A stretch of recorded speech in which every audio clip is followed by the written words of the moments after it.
जैसे पढ़ेगा इंडिया तभी बढ़ेगा इंडिया, सबका साथ सबका विकास सबका विश्वास, या ये कह लें कि सौगंध मुझे इस मिट्टी के मैं देश नहीं बिकने दूंगा। तो ये सब नारे हैं, इनमें शब्द हैं और शब्दों के कुछ खास अर्थ हुआ करते थे। लेकिन अब हम उस दौर में जी रहे हैं कि ऐसा लगता है कि शब्द कहीं और हैं और अर्थ खो चुके हैं। वैसे ही आपातकाल भी है।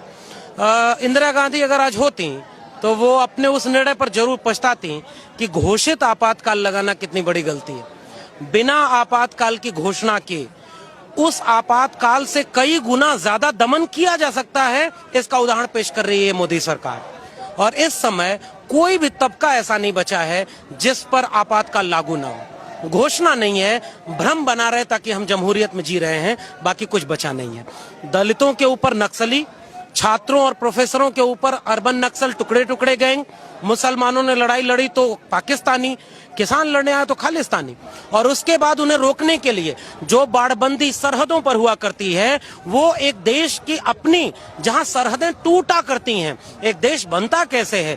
हर तरह की सरहदों को तोड़ करके, हर तरह की बेड़ियों को, कांटों को। अरे और वो भी किसानों के मसले पर। हम लोग किसान परिवार से हैं, हमारे भीतर एक जमीर है, वो ये कहता है कि तुम्हारे ऊपर कर्ज है, किसानी के कर्ज हैं जिसने हमें यहाँ तक पहुंचाया। हम आज प्रोफेसर हैं तो इसलिए क्योंकि हमारे पुरखे किसानी करते थे।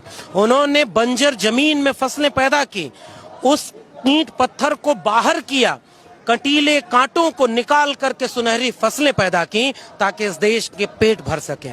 इस देश में जो कमेरा लोग हैं, जो वंचित शोषित लोग हैं, जिन्होंने इस जमीन को उपजाऊ बनाया, इस जमीन से ईंटें बनाई, सीमेंट बनाया, बड़ी बड़ी इमारतें बनाई, संसद भवन बनाया, उसी संसद में उन्हीं के द्वारा बनाई इमारतों में बैठ करके उन्हीं को दफन करने के लिए कानून पास होंगे। और तब हमारे ऊपर वो जिम्मेदारी आती है कि जब उसी किसानी ने हमारे हाथ से कुदाल फावड़े छीन करके, तीर तलवार हटा करके कलम पकड़ाई ताकि हम कागज पर उनका नया मुस्तकबिल लिख सकें, आज वो सारे लोग हमारी तरफ देख रहे हैं।